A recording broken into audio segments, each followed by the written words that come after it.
على سيد الأنبياء والمرسلين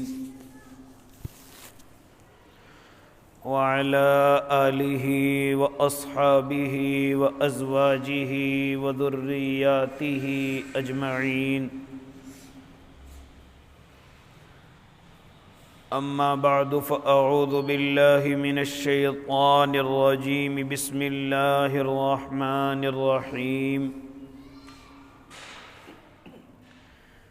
يا أيها الذين آمنوا عليكم أنفسكم لا يضركم من ضل إذا اهتديتم إلى الله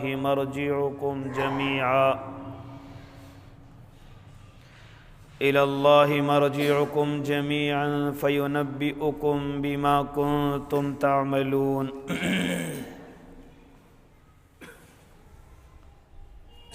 وقال تعالى: يا أيها الذين آمنوا اتقوا الله وذروا ما بقي من الربا إلى آخره. صدق الله العظيم وصدق رسوله النبي الكريم ونحن على ذلك من الشاهدين والشاكرين والحمد لله رب العالمين. واجب الاحترام ساتھیوں، بزرگوں، نوجوانوں اور معصوم بچوں، گزشتہ ہفتے سے آپ حضرات کے سامنے اللہ کے نبی صلی اللہ علیہ وسلم کی وہ باتیں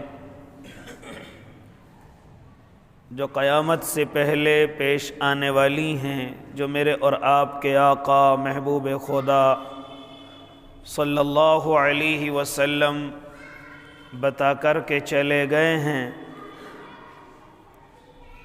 اور وہ تمام کی تمام باتیں اس وقت میں ظہور پذیر ہیں، نظروں کے سامنے ہیں.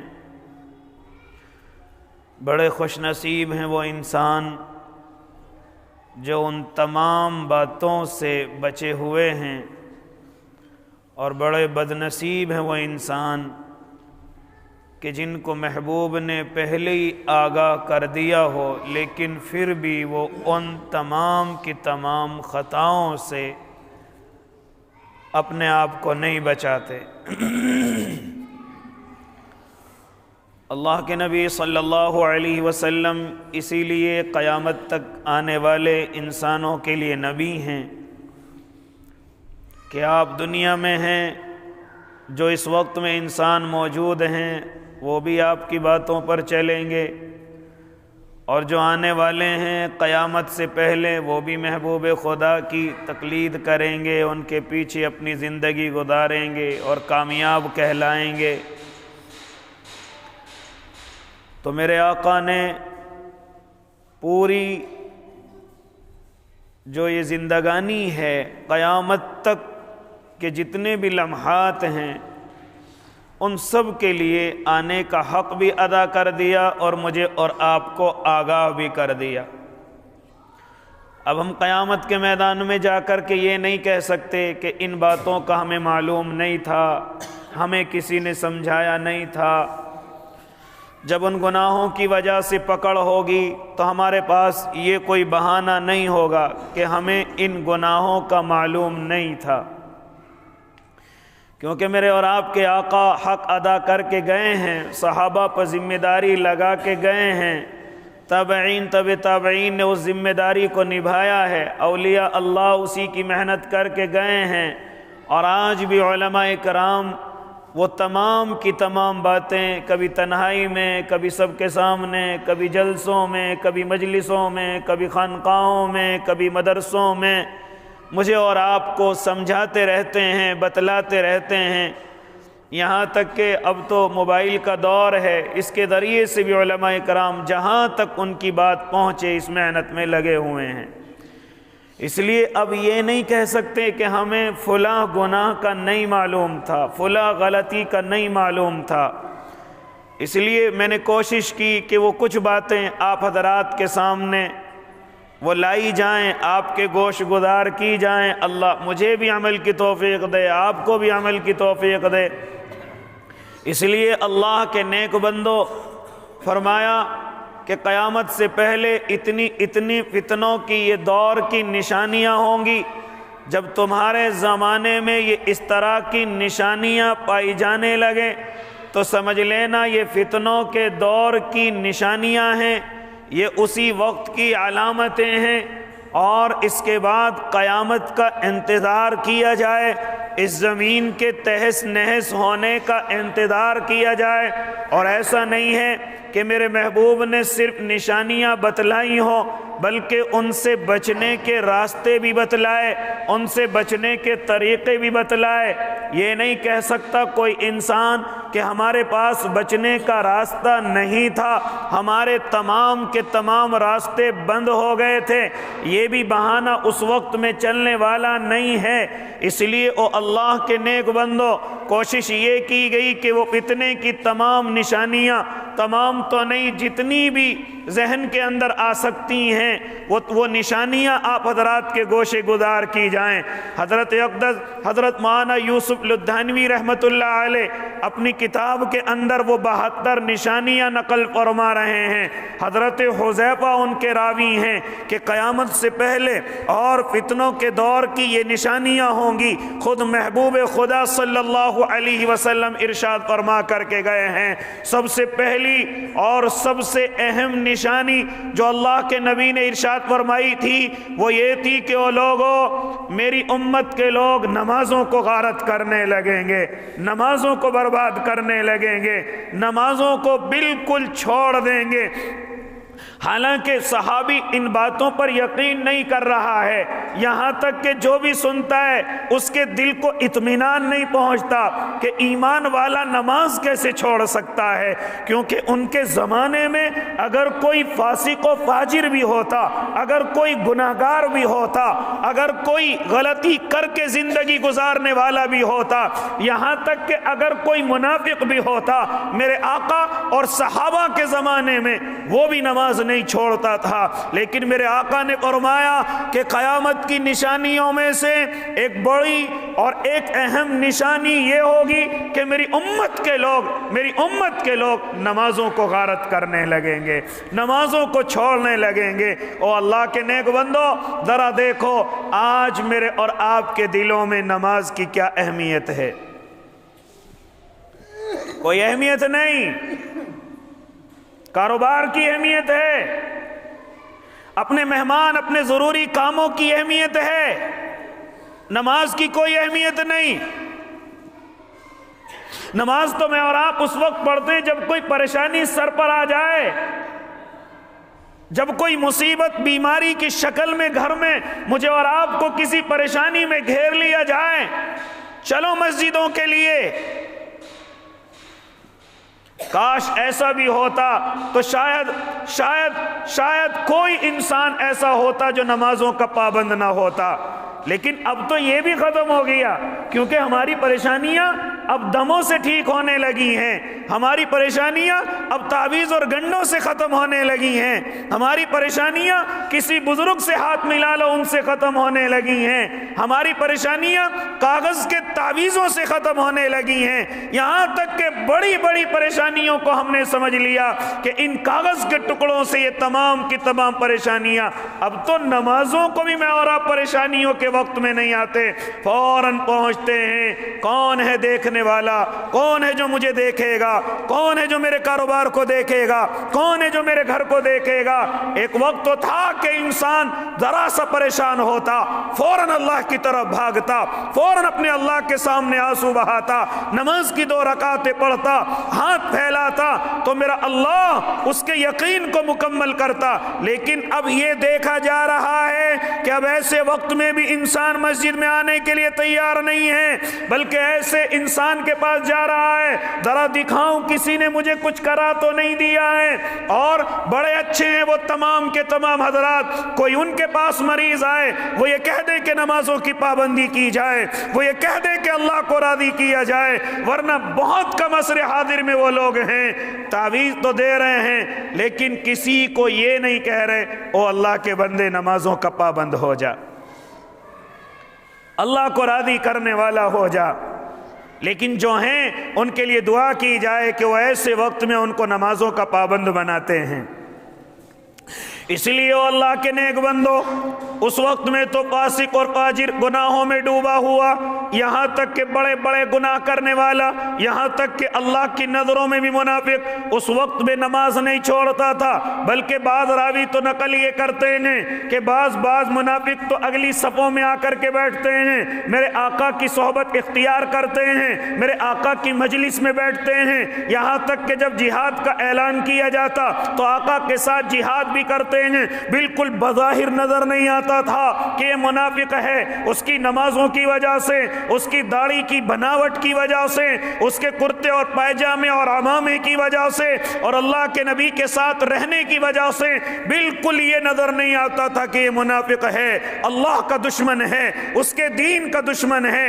او اللہ کے نیک بندو، لیکن حال یہ کہ وہ منافق ہوتا تھا، اور آج تو میں اور آپ اپنے آپ کے ایمان کے بڑی بڑی ڈینگیں مارتے ہیں، ہم سے بڑا ایمان والا کوئی نہیں، ہم سے زیادہ ایمان کی مضبوطی کسی کے پاس نہیں، ہم سے زیادہ پکا ایمان کسی کا نہیں، لیکن ذرا نمازوں کے حال دیکھیں، ذرا نمازوں کے حال دیکھیں، کوئی پرواہ نماز کی نہیں ہے۔ ورنہ نماز تو دور کی بات، اللہ کے نیک بندے کی اگر جماعت بھی نکل جائے تو پورے دن کی مایوسی اس کی ختم نہ ہو۔ اب میں ثواب کہاں سے لاؤں گا جو جماعت کا مجھے ملنے والا تھا؟ اللہ کے نیک بندوں کی علامت تو یہ ہوتی کہ فوراً اللہ کا نام ہوا، اللہ کے نام کی آواز بلند ہوئی اور فوراً اپنے کاموں کو آگے پیچھے کیا کہ کام کرانے والا اللہ، اس میں برکت دینے والا اللہ، گراہکوں کو بھیجنے والا اللہ، چلو ہم اپنے اللہ کی طرف چلتے ہیں، چلو ہم مسجدوں کا رخ کرتے ہیں، کوئی ضرورت نہیں ہے اذانیں ہوتی رہیں، ہمارے کام پر کوئی فرق نہیں، مؤذن پکار کر کے کہتا رہے حی علی الفلاح، ارے کامیاب ادھر ہے آتا کیوں نہیں، کوئی پرواہ نہیں، نماز نکل گئی، قرات نکل گئی، سلام پھر گیا، لیکن ہم اپنے کام سے اٹھنے والے نہیں ہیں، ہم اپنے کاروبار سے اٹھنے والے نہیں ہیں۔ پھر وہی اللہ جس کی ہم نمازیں نہیں پڑھتے وہ اگر ذرا سا نقصان دے دے تو پھر روتے ہیں، پھر چلاتے ہیں کہ اللہ ہمارا کام کیوں نہیں چل رہا ہے۔ کہاں سے چلے جب اللہ کو ناراض کرنے کا ٹھیکہ اٹھا لیا ہے۔ خیر میں اس طرف زیادہ نہیں جانا چاہتا۔ اے اللہ کے نیک بندے، کیا فرما رہے ہیں میرے اور آپ کے آقا محمد عربی؟ ہاں میری امت نمازوں کو غارت کرنے لگے گی، نمازوں کو چھوڑنے لگے گی، حالانکہ اللہ کے نبی کے زمانے میں نماز ایمان اور کفر کا فرق سمجھاتی تھی۔ فرق یہ نظر آتا تھا نماز پڑھتا ہے ایمان والا ہے، نماز چھوڑتا ہے ایمان والا نہیں ہے، یا تو منافق ہے یا کافر ہے، کیونکہ میرے آقا نے صاف طریقے سے اعلان فرما دیا من ترک الصلاة متعمدا فقد کفر جہارا۔ فرماتے تھے میرے اور آپ کے آقا جس نے نماز کو جان بوجھ کر کے چھوڑ دیا گویا کہ اس نے کفر کیا ہے۔ تو اس وقت میں کسی کو یہ سمجھا جاتا کہ ایمان والا ہے یا کافر ہے، کیونکہ کافر بھی داڑیاں رکھتے تھے، کافر بھی عمامہ اوڑھتے تھے، کافر بھی جبے پہنتے تھے، لیکن فرق کس چیز سے سمجھا جاتا کہ ایمان والا ہے یا کفار کی جماعت سے ہے۔ تو اس وقت میں نماز سے ہی یہ فرق کیا جاتا تھا، نماز پڑھتا ہے تو ایمان والا ہے، نماز چھوڑتا ہے تو کافر ہے۔ آج تو مجھے اور آپ کو ذرا سی پرواہ نہیں ہے نماز کی۔ خیر و اللہ کے نیک بندو، فرماتے ہیں میرے اور آپ کے آقا محمد عربی صلی اللہ علیہ وسلم، قیامت کی نشانیوں میں سے پہلی نشانی اور فتنے کے دور کی نشانیوں میں سے سب سے پہلی نشانی یہ ہوگی کہ میری امت نمازوں کو برباد کرنے لگے گی، میری امت نمازوں کو غارت کرنے لگے گی۔ اور اسی کے ساتھ ساتھ آگے بڑھیے، فرماتے میرے اور آپ کے آقا، میں مختصراً آپ حضرات کے سامنے عرض کرتا چلوں، فرماتے میرے اور آپ کے آقا محمد عربی، میری امت کے اندر ایک اور بیماری پھیل جائے گی۔ وہ بیماری یہ ہوگی، میری امت امانتوں میں خیانت کرنے لگے گی، میری امت امانت کے مال کو اپنا سمجھنے لگے گی، امانت کے مال کو ایسی برباد کرنے لگے گی، کسی نے کوئی امانت رکھنے کے لیے دی، اس میں خیانت ہونے لگے گی، اپنے خرچوں میں استعمال کیا جانے لگے گا۔ آج امت محمدیہ ذرا دیکھ لیں، ہاں کس طریقے سے امانتوں کے اندر خیانت ہے۔ ذرا دیکھو مسجدوں کے ذمہ داروں کو، معلوم کرو کیا خیانت نہیں کرتے؟ ذرا دیکھو مدرسوں کے ذمہ داروں کو، کیا طلبہ یتیموں کے مالوں میں خیانت نہیں کرتے؟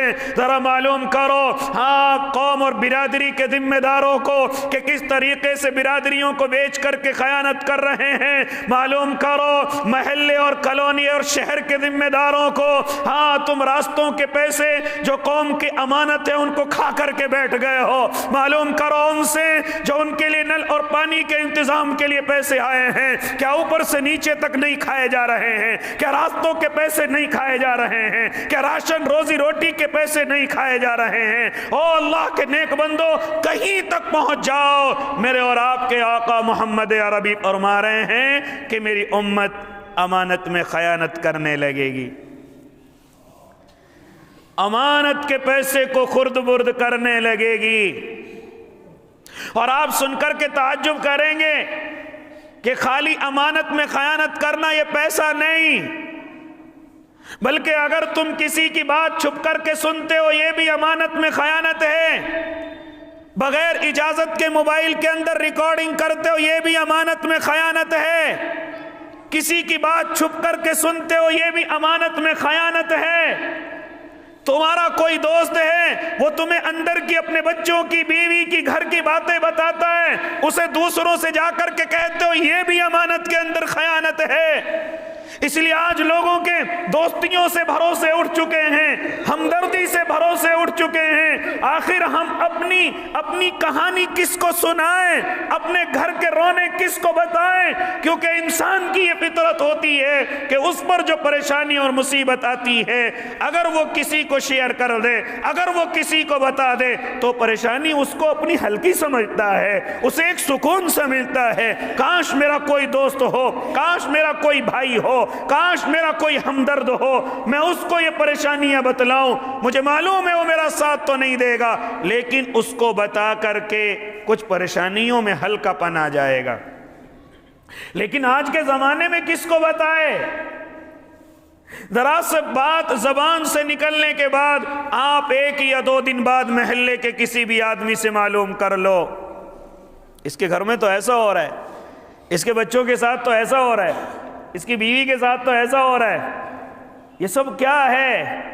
یہ سب کیا ہے؟ کسی نے خیانت کی ہے، کسی تیرے محبوب نے خیانت کی ہے، تیری باتوں کو، تیرے رازوں کو راش پاش کر دیا ہے۔ یہ تو اس وقت کی بات ہے جب آپس میں تعلق و دوستی ہو، ہاں، اور اگر کسی طریقے سے دوستیاں ٹوٹ جائیں، کسی طریقے سے تعلق کمزور ہو جائیں، کسی طریقے سے آپس میں انبن ہو جائے، پھر اس کے بعد دیکھو کس طریقے سے تمہاری عزت کا جنازہ نکلتا ہے، پھر دیکھو کس طریقے سے تمہارے گھر کی باتیں، تمہارے راز کی باتیں کس طریقے سے باہر آتی ہیں۔ اے اللہ کے نیک بندو، خالی پیسوں کو ادھر ادھر کرنا یہی خیانت نہیں ہے، اگر تم کسی کے گھر کی چھپی ہوئی باتیں بتلاتے ہو یہ بھی خیانت ہے۔ کسی نے تم سے محبت میں اپنے گھر، اپنے بیوی، اپنے بچوں کی باتیں بتائی اور تم دوسروں کو اس کو بتلاتے ہو، یہ بھی امانت کے اندر خیانت ہے۔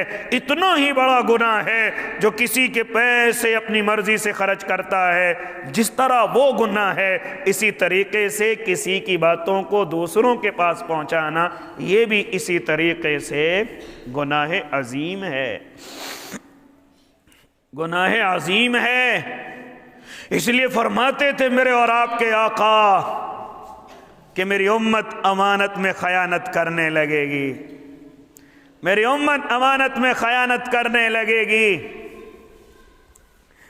ایک زمانہ تھا کہ جب غیر ایمان والا بھی اتنا یقین کرتا تھا کہ اپنی امانت کسی ایمان والے کے پاس رکھوایا کرتا تھا، اسے معلوم تھا میری اس امانت کے اندر کوئی کمی نہیں آئے گی، وہ میرا اور آپ کا ان کا آپس کا جو رشتہ کمزور ہے، میں ایمان والا نہیں، یہ ایمان والا ہے، تو اس وجہ سے نہیں، لیکن وہ سمجھتا تھا کہ ان کے ایمان کی علامت یہ ہے کہ امانت میں خیانت نہیں کریں گے، یہ امانت کو میری ادھر ادھر نہیں کریں گے۔ یہاں تک کہ ہم نے تو پڑھا ہے کہ نوجوان بچیوں کو گھروں میں چھوڑ کر کے چلے جاتے تھے غیر ایمان والے ایمان والوں کے پاس، کہ اگر میری بچی کی عزت کی آبرو کی کہیں حفاظت ہو سکتی ہے تو اسی گھر کے اندر ہو سکتی ہے، اسی ایمان والے کے پاس ہو سکتی ہے۔ لیکن آج ذرا بھائی اپنے بھائی پر یقین کر کے دکھا دیں، ارے ایمان اور غیر ایمان تو دور کی بات، پڑوسی اور رشتہ دار تو دور کی بات، آج تو اپنے سگے بھائیوں پر یقین نہیں ہے، اور یقیناً یقین نہیں ہونا چاہیے، کیونکہ آج کل امانتوں میں خیانت بڑی تیزی کے ساتھ بڑھتی ہوئی جا رہی ہے،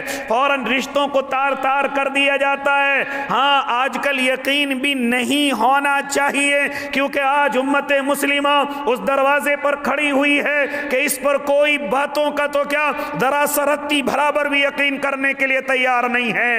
اے اللہ کے نیک بندو، یہ قیامت کی نشانیوں میں سے نہیں ہے تو اور کیا ہے؟ یہ امت امانت میں خیانت کرنے لگے گی۔ ذرا دیکھو ذرا اوپر سے نیچے تک کس طریقے سے امانت کے اندر خیانت ہو رہی ہے۔ ہاں اور بھی آگے چلوں، تم ذرا تعجب میں پڑ جاؤ گے کہ ہم کس طریقے سے خیانت کر رہے ہیں۔ یہ راستے جو تمہیں دیے گئے ہیں یہ خالی تمہارے لیے نہیں ہیں، یہ آنے جانے والوں کے لیے ہیں، لیکن آج ہم ذرا مکان بناتے ہیں، کتنا راستہ گھیر کر کے بیٹھتے ہیں کہ امانت کے اندر خیانت نہیں ہے، ہم دکانیں لگاتے ہیں، کاؤنٹر راستوں کے اندر سجاتے ہیں کہ امانت کے اندر خیانت نہیں ہے، لوگ آنے جانے والوں کو پریشانیاں ہوتی ہیں، یہ سب امانت کے اندر خیانت ہے، لیکن ہمیں ذرا سا احساس نہیں ہے۔ ہم تو نماز کوئی بہت بڑی ایمان کی چیز سمجھ رہے ہیں، ارے میں تو 5 وقت کی نماز پڑھتا ہوں، میں تو جنت کا ٹھیکیدار ہو گیا ہوں۔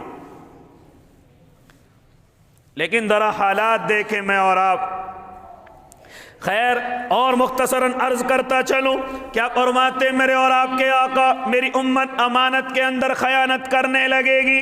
اسی کے ساتھ آگے بڑھیے اور ایک کڑوی گفتگو کرنے لگا۔ مجھے معلوم ہے یہ بات گفتگو میری ذرا سی کڑوی لگے گی، ذرا سی لوگوں کے دلوں کو چھو جائے گی، اور ہو سکتا ہے اس جمعے کے بعد پھر لوگ میرے خلاف تبصرے بھی کریں، لیکن مجھے کہنے دیجئے یہ میرے لفظ نہیں ہیں، یہ میرے اور آپ کے آقا محمد عربی کے لفظ ہیں، یہ میرے محبوب کے لفظ ہیں۔ فرماتے تھے کہ جہاں قیامت کی بڑی نشانیوں میں سے نشانیاں ہوں گی، لوگ نمازوں کو غارت کرنے لگیں گے، لوگ امانت کے اندر خیانت کرنے لگیں گے۔ ساتھ میں تیسرا جملہ ارشاد فرمایا میرے آقا نے کہ میری امت کے لوگ سود کھانے لگیں گے، میری امت کے لوگ سود کھانے لگیں گے، اور اس لفظ کو کئی مرتبہ ارشاد فرمایا کہ میری امت کے لوگ سود سے باز نہیں آئیں گے، سود کو کاروبار سمجھنے لگیں گے، سمجھانے والوں سے دشمنیاں کرنے لگیں گے۔ فرماتے میرے اور آپ کے آقا محمد عربی، اور میرے آقا کی بات بعد میں کریے، پہلے میرے اللہ کی سن لیجئے، پہلے میرے رب کی سن لیجئے۔ او اللہ کے نیک بندو، بڑی تیزی کے ساتھ جتنی سخت سزا میرے اللہ نے سود کی اپنے قرآن کریم کے اندر بیان فرمائی ہے، نہ میرے اللہ نے شراب کی فرمائی، نہ زنا کی فرمائی، نہ اسی طرح اور گناہوں کی فرمائی، لیکن جب بات سود کی آئی تو میرے اللہ نے ارشاد فرمایا یا ایھا الذین آمنوا اتقوا اللہ وذروا ما بقی من الربا۔ اے ایمان والو، چھوڑ دو اس سود کو جو تمہیں انٹرسٹ کے طور پر لینا ہے۔ وَذَرُوا مَا بَقِيَ مِنَ الرِّبَا، یہ کون فرما رہا ہے؟ یہ میرے لفظ نہیں ہیں، یہ میرے اللہ کے لفظ ہیں، کیونکہ جب میرے اور آپ کے آقا محمد عربی اس زمین پر تشریف لائے تو اس وقت میں کفار مکہ جہاں بہت سارے کام اس طرح کے کرتے تھے جو اللہ کو ناپسند ہیں، ان میں سے ایک کام یہ بھی کرتے تھے کہ آپ سود لیا کرتے تھے۔ خاص طور سے حضرت عباس رضی اللہ تعالیٰ عنہ جو آپ کے چچائے محترم ہیں، حجۃ الوداع کا موقع ہے جہاں میرے آقا نے بڑی ساری چیزیں سمجھائی، اس میں سے حجۃ الوداع کے موقع پر میرے آقا نے اعلان فرمایا تھا خبردار خبردار اگر کوئی سود کے قریب بھی گیا، ہاں جو سود تمہارا اصل ہے وہ تو لے لو، لیکن جو انٹرسٹ ہے وہ لوگوں پر معاف کر دو، اس کو چھوڑ دو، جو جہالت والا سود ہے اس کو چھوڑ دیجئے۔ میرے اور آپ کے آقا نے اعلان فرمایا تھا، اور پھر ساتھ ساتھ میں کہا تھا کہ آج میں اعلان کرتا ہوں کہ میرے چچا کے پیسے جس کے پاس ہیں صرف یہ ہے کہ جو اصل ہیں وہ دے دیے جائیں، جو بیاض ہے وہ حضرت عباس کی طرف سے معاف ہے۔ اور حضرت عباس نے بھی اعلان فرمایا تھا کہ اللہ کے نبی اگر آپ اجازت دیں، اور اگر یہ اتنا بڑا گناہ ہے، اگر یہ اتنی بڑی غلطی ہے، اللہ کے نبی میں سارا پیسہ معاف کرتا ہوں، جو اصل ہے وہ بھی معاف کرتا ہوں، جو اس پر بڑھوتری ہو کر کے آیا وہ بھی معاف کرتا ہوں۔ لیکن میرے آقا نے فرمایا نہ میرے چچا، جو تمہارا اصل ہے وہ لے لیجئے، جو اس کا انٹرسٹ ہے اسے معاف کر دیجئے، اسے معاف کر دیجئے۔ حضرت عباس نے گفتگو کو قبول کیا۔ کیا فرما رہا ہے میرا اللہ؟ کتنی سخت سزا بیان فرما رہا ہے۔ یا ایھا الذین آمنوا اتقوا اللہ وذروا ما بقی من الربا ان کنتم مؤمنین، اور ساتھ میں کہہ رہا ہے اگر تم مومن ہو تو اسے چھوڑ دو، اگر تم ایمان والے ہو تو اسے چھوڑ دو۔ کہنے کا مقصد یہ ہے کہ اگر نہیں چھوڑو گے تو اپنے آپ کو ایمان والا کہنا بند کر دو، اپنے آپ کو اللہ سے تعلق رکھنے والا بند کر دو، اپنے آپ کو نبی کا عاشق کہنا بند کر دو، کیونکہ میرا اللہ صاف طریقے سے ارشاد فرما رہا ہے اگر تم اس ایمان کی دولت کو اپنے پاس رکھنا چاہتے ہو، اگر تم اپنے آپ کو مومن کہتے ہو، تو پھر ہماری ایک یہ تمہیں حکم تمہیں تسلیم کرنا پڑے گا، اس سود کو چھوڑ دو۔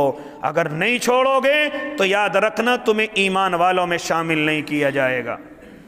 مومن ہوں گے تو چھوڑنا پڑے گا۔ ان کنتم مؤمنین، اگر تم مومن ہو تو چھوڑنا پڑے گا، اور اگر نہیں چھوڑو گے فَإِن لَّمْ تَفْعَلُوا فَأَذَنُوا بِحَرْبٍ مِّنَ اللَّهِ، اگر نہیں چھوڑو گے تو پھر اللہ سے جنگ کے لیے تیار ہو جاؤ۔ خالی ایمان کا مسئلہ نہیں، خالی یہ نہیں کہ تم اپنے آپ کو ایمان والا کہنا چھوڑ دو، اگر نہیں چھوڑو گے تو فَأَذَنُوا بِحَرْبٍ مِّنَ اللَّهِ، آؤ اللہ سے جنگ کے میدان میں آ جاؤ، اللہ سے مقابلہ کرو، اللہ سے جنگ کرو، اللہ سے لڑائی کرو۔ ہے کسی کے اندر طاقت جو اللہ سے مقابلہ کرے؟ ہے کسی کے اندر طاقت؟ کسی گناہ پر میرے اللہ نے یہ نہیں کہا کہ مجھ سے آ کر کے لڑو اگر نہیں چھوڑو گے، میرے محبوب سے آ کر کے لڑو اگر نہیں چھوڑو گے، کسی بھی گناہ پر نہیں کہا۔ ہاں بعض گناہوں کے تذکرے ہوئے ہیں، لیکن اللہ نے ساتھ ساتھ میں معافی کا اعلان کیا۔ میں معاف کر دوں گا زنا کرنے والے کو، میں معاف کر دوں گا شراب پینے والے کو، میں معاف کر دوں گا چوریاں کرنے والوں کو، میں معاف کر دوں گا اور گناہ کرنے والوں کو، لیکن ارشاد فرمایا اگر سود کو نہیں چھوڑا، اگر سود کو نہیں چھوڑا، فرماتے میرے اور آپ کے اللہ آؤ مجھ سے جنگ کا اعلان ہے، آؤ مجھ سے مقابلہ کرو، فَأْذَرُوا بِحَرْبٍ مِّنَ اللَّهِ وَرَسُولِهِ، آؤ مجھ سے اور میرے محبوب سے جنگ کرو۔ ہے کسی کے اندر ہمت جو اللہ سے جنگ کرے؟ لیکن سود والوں کے اندر ہے ہمت اللہ سے جنگ کی، تبھی تو نہیں چھوڑتے، تبھی تو نہیں چھوڑتے، اس کو کاروبار بنا دیا۔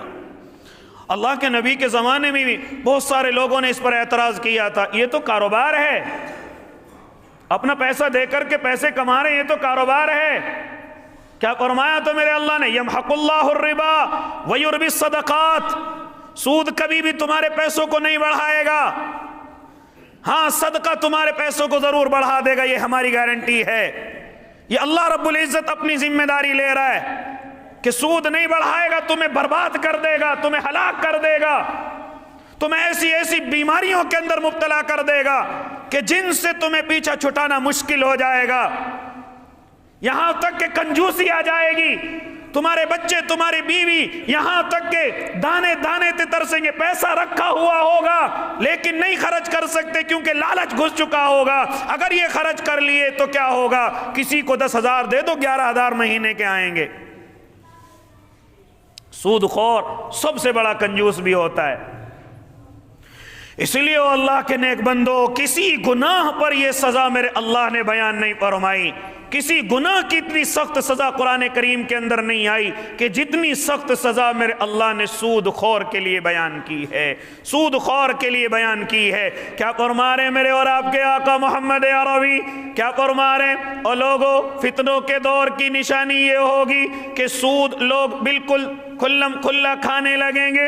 ایک زمانہ وہ ہم نے بھی دیکھا، ہمارے بچپنے کا زمانہ آپ نے بھی دیکھا ہوگا کہ لوگ چھپ کر کے اس کام کو کیا کرتے تھے، لوگ ڈرا کرتے تھے، اور یہاں تک کہ بعض لوگ ایسے متقی اور پرہیزگار بھی ہوتے تھے کہ ہم اس انسان کے کھانے میں نہیں جائیں گے، اس انسان کی دعوت میں نہیں جائیں گے، اس انسان کی نہ خوشی کے اندر جائیں گے، غم کے اندر تو چلے جائیں گے لیکن اس کی خوشی کے اندر شامل نہیں ہوں گے، اس کے گھر کا ایک گلاس کا گھونٹ بھی ہمارے لیے حرام ہے۔ یہ دیکھا گیا تھا، لیکن آج امت محمدیہ کو کیا ہو گیا؟ کوئی تحقیق کرنے کی ضرورت نہیں ہے، کوئی معلوم کرنے کی ضرورت نہیں ہے۔ ہاں، شادیوں میں ایسے دھڑلے کے ساتھ کھانے چل رہے ہیں گویا کہ بالکل یقین ہی نہیں ہو رہا ہے۔ اے اللہ کے نیک بندے، یہ سود کے لقمے ہیں، یہ تیری نمازوں کو غارت کر دیں گے، یہ سود کے لقمے ہیں، یاد رکھنا تیری 40 دن سے زیادہ کی دعا کو اٹھا لیں گے۔ تو کیا سمجھتا ہے تو اللہ سے دعا کرے گا اللہ قبول نہیں کرے گا،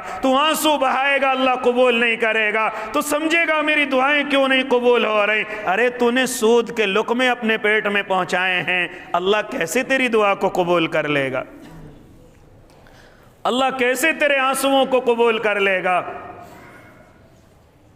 حضرت سعد ابن وقاص رضی اللہ تعالیٰ عنہ اللہ کے نبی سے معلوم کرتے ہیں، یا رسول اللہ میرے لیے دعا کر دیجئے، میں مستجاب الدعوات ہو جاؤں، میں ایسا ہو جاؤں کہ میں کوئی دعا کروں اللہ میری دعا کو قبول کر لے۔ میرے اللہ کے نبی نے ارشاد فرمایا، اے سعد اپنے لقمے کو حلال کر لو، اپنے لقمے کو حلال کر لو، اللہ سے جو بھی مانگو گے اللہ فوراً عطا کرے گا، تم مستجاب الدعوات ہو جاؤ گے۔